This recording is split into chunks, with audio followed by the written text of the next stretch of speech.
Hai teman-teman semua, kembali lagi di channel Pendapat Joseph. Hari ini saya akan membuat review terhadap film 2000, tahun 2023. Judulnya Bayi Ajaib. Film ini adalah film remake yang dulunya pernah ada di tahun 1982. Dan kesanku ya cukup sama, baik gaya ceritanya maupun hal-hal yang ditampilkan, meskipun ada yang menurutku cukup berbeda, jomplang. Ada yang berjomplang, baik itu dari sisi positif maupun dari sisi negatifnya, maupun hal-hal yang menurutku ada sebuah hal yang menarik dan cukup ada yang juga mengecewakan. Misalnya kita berbicara mengecewakannya dulu. Sisi mengecewakannya adalah beberapa pembentukan karakternya Vino G. Bastian dalam memerankan Qasim. Iya, saya cukup setuju dalam pembentukan karakter dia sebagai Qasim yang menjadi kaya dan menghalalkan segala cara. Prosesnya cukup jelas ditampilkan film ini. Tetapi bagaimana kalau dia diceritakan orang yang sudah lama hidup di daerah Hirbak ya, terus desa itu ada di Jawa Barat, kesannya terhadap pelafalan atau logatnya Sunda, baik itu di dalam logatnya berbahasa bahasa Indonesia atau menyebutkan beberapa kata, beberapa kalimat bahasa Sunda, itu kesannya masih terlalu Jawa sekali. Meskipun ya itu sih sebenarnya tidak salah amat, tetapi bagi ekspektasi kita sebagai orang yang menggambarkan itu terjadi pada tahun 1980-an, itu akan menjadi berbeda dengan orang kita melihatnya di tahun 1980-an. Kesannya harusnya kesan itu sampai menurutku. Ataupun bagaimana kalian melihatnya si Adipati Dolken yang menjadi dukun? Karena kita menonton dukun, penggambarannya tahun 8 digambarkan di film zaman dulu 1980-an seperti apa, kita akan melihat sesuatu yang jomplang dan kurang sekali dalam yang digambarkan atau diperankan oleh Adipati Dolken. Jadi itu yang beberapa sisi kurangnya. Termasuk sisi kurangnya itu petaka yang jadi sial yang bertubi-tubi dari tukang mantri sunatnya. Jika di film 1982 mantri sunatnya itu cuma dikerjain satu kali, terus di akhir film dia mantri sunatnya adalah orang yang membuktikan bahwa si Didi nanti sudah tidak kerasukan lagi dari proses sunat itu tersendiri. Nah, di film ini dia matinya bertubi-tubi, mulai dari lehernya, tubuhnya digigit Didi yang lagi kerasukan, jatuh ke sungainya ada buaya. Terkesan bertubi-tubi. Jadi semua bertubi. Jadi menontonnya melihat orang yang kena sial bertubi-tubi. Entah apakah itu si bayi ajaib ingin meniru kisah seperti Final Destination ataupun seperti The Omen, tetapi bagiku itu tidak terlalu cocok untuk dijadikan kisahnya seperti itu.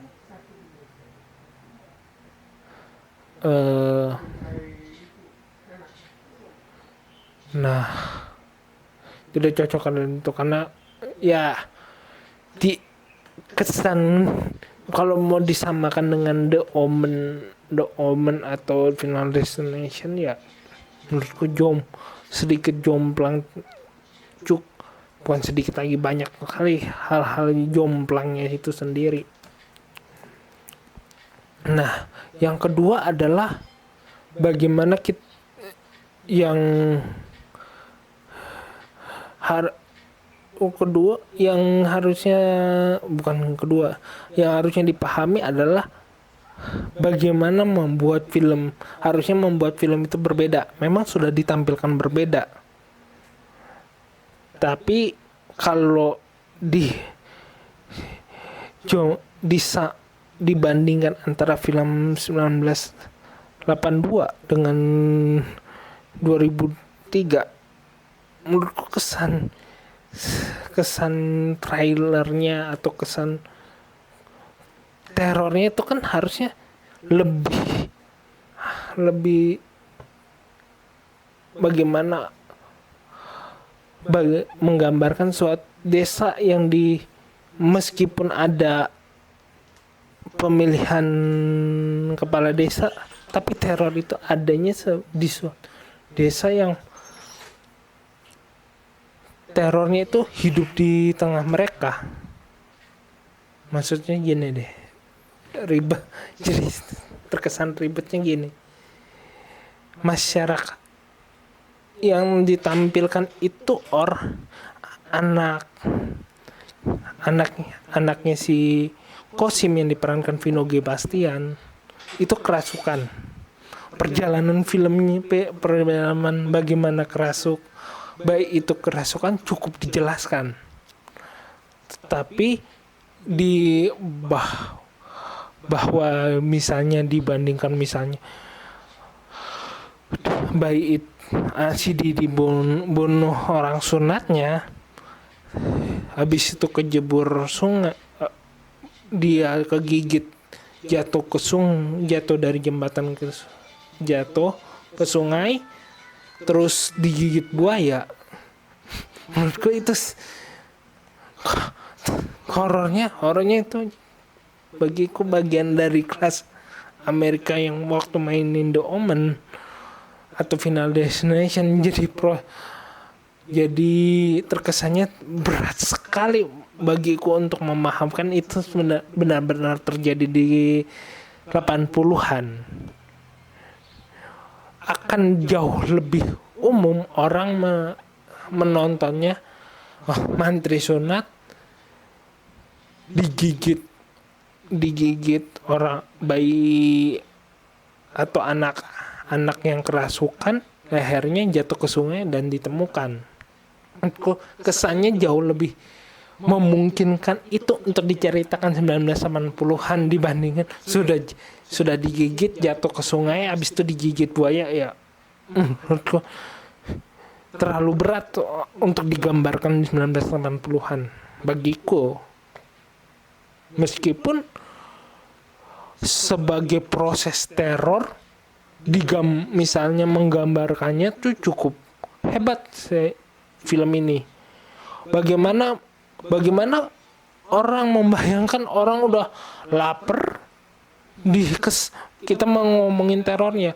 Orang lagi lapar, tiba-tiba ada sumur jengkol atau apa sih masakan dari Sunda yang jengkol berkuah. Orang udah mau makan, mau diciduk, mau ngambil nasi, udah mau diciduk tuh jengkol, terus datang ustadznya, jangan dulu. Terus dia mempunyai pandangan ada yang sesuatu berbeda dalam jengkol ini.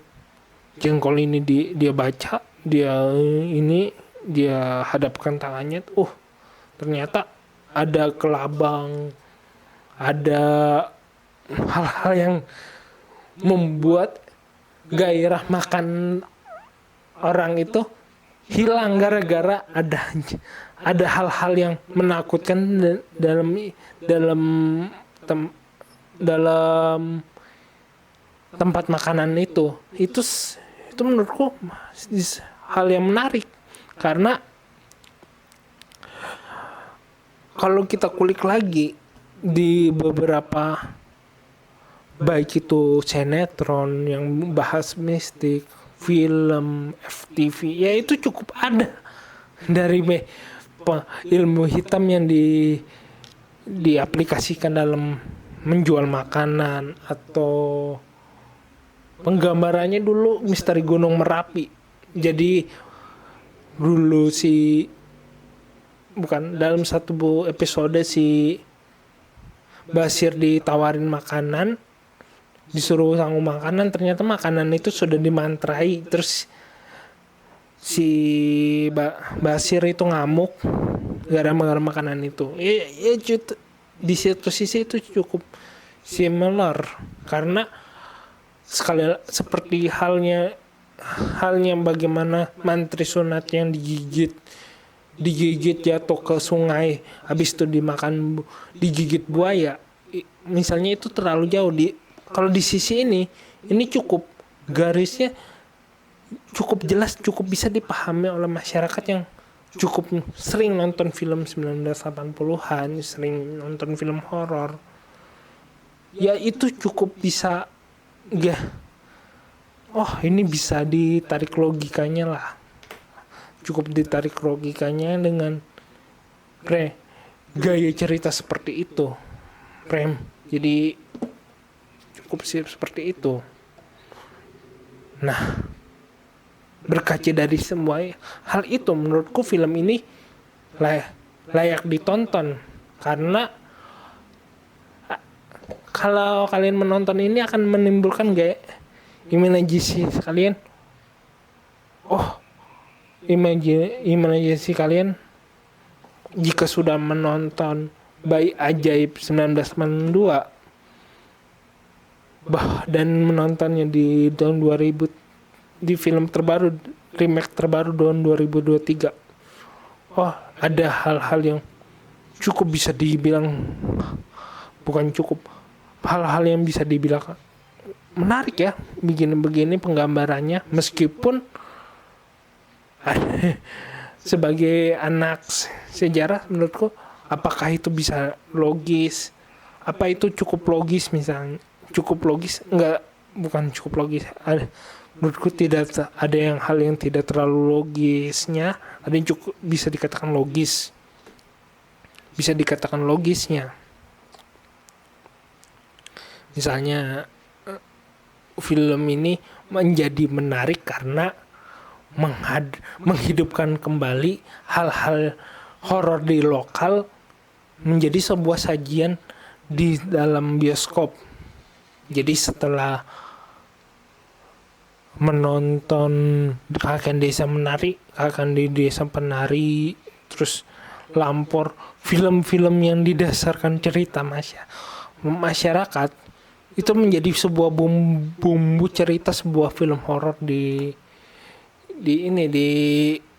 bioskop. Bukan lagi ngomongin ubaran legend yang misteri seperti Rumah Pondok Indah, terus hantu ambulan, cukup ya menggambarkan sebuah horor di kota besar. Nah, sekarang porsinya kembali lagi ke beberapa daerah yang memiliki horornya sendiri, cukup disaji. Apakah itu benar bisa disajikan dengan masyarakat sekarang dengan bumbu atau premis yang cukup sama? Itu sebuah, menurutku, hal yang cukup menarik dan layak dicoba. Dan kenapa juga mesti menonton film ini, karena ini pertama cukup berkesan, cukup memberikan kesan, memberikan referensi. Keadaan desa tahun 1980-an mungkin sama dengan setelah itu, walaupun menurutku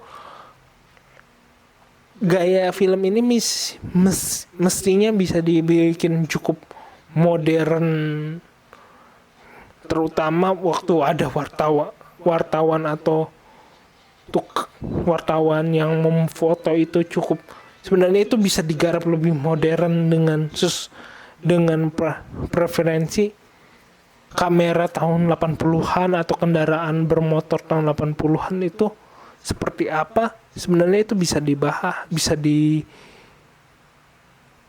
ditunjukkan. Karena bagiku sendiri kesan film ini malah terkesan mundur, bukan hanya 80-an, kayak seperti mau mundur ke 50-an.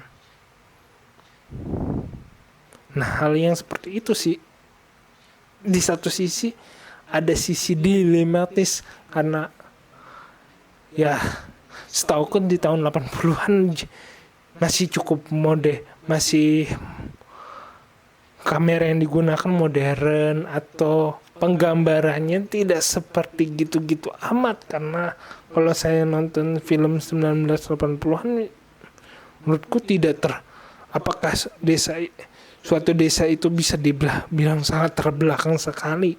Enggak, menurutku tidak seperti itu juga sih. Karena ada beberapa film yang menggambarkan 80-an juga sedikit mengangkat sisi modernitasnya di suatu desa. Misalnya bagian akhirnya di kakak sang penari, atau orang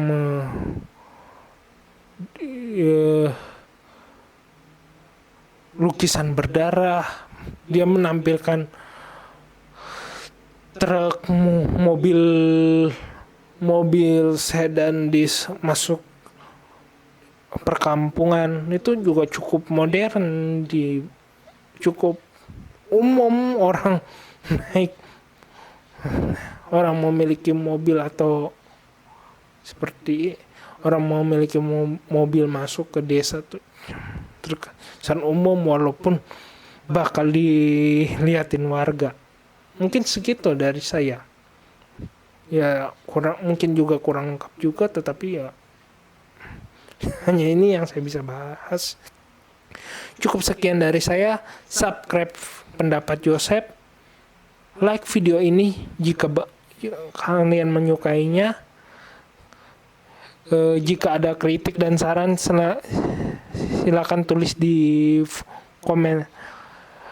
komentar. Jika berkenan, silakan klik link Saweria untuk berinvestasi. Sekian dari saya, terima kasih.